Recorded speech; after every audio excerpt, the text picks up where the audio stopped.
இப்போ வீட்டில் நம்ம தோட்டம் வளர்க்குறோம் அப்படின்னா அத்தியாவசியமாக வளர்க்கக்கூடியதுன்னா இப்போ வந்து ஒரு சின்ன பாட்டு இருந்ததுன்னா வெந்தயம் போடலாம், கொத்தமல்லி போடலாம். இப்போ எங்கிட்ட வந்து சுண்டைக்காய் செடி இருக்குது. ஸோ டக்குன்னு வந்து ஒரு 10 பச்சை சுண்டைக்காய் எடுத்துகிட்டு போய்ட்டு ஒரு குழம்புல போடலாம். இந்த கடுகு போட்டு அதெல்லாம் பண்ணினீங்கன்னா அது கடுகு கீரை அதெல்லாம் கிடைக்கும். கீரை வகைகளை ஈஸியாக வீட்டில் வளர்க்கலாம்.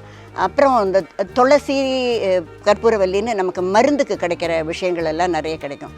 இடம் இருந்து நீங்கள் தொட்டியில் தான் வளர்க்க போகிறீங்க அப்படின்னு சொன்னாக்கா பேசிக்காக கத்திரிக்காய், வெண்டைக்காய் அந்த மாதிரி விஷயங்கள் எல்லாம் கொஞ்சம் சுலபமாகவும் வளர்க்க முடியும். அண்ட் அதில் எக்கச்சக்க வெரைட்டி இருக்கும். இப்போ வெண்டைக்காயிலே நீங்கள் ஒரு 4-5 வெரைட்டி வளர்த்து பார்க்கலாம்.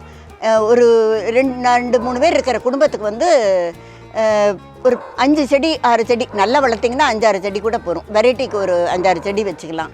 கத்திரிக்காய், வெண்டைக்காய், மிளகா, இன்ஃபேக்ட் நீங்கள் இந்த பீன்ஸ் எல்லாம் கூட உங்கள் வீட்டுக்கிட்ட ஒரு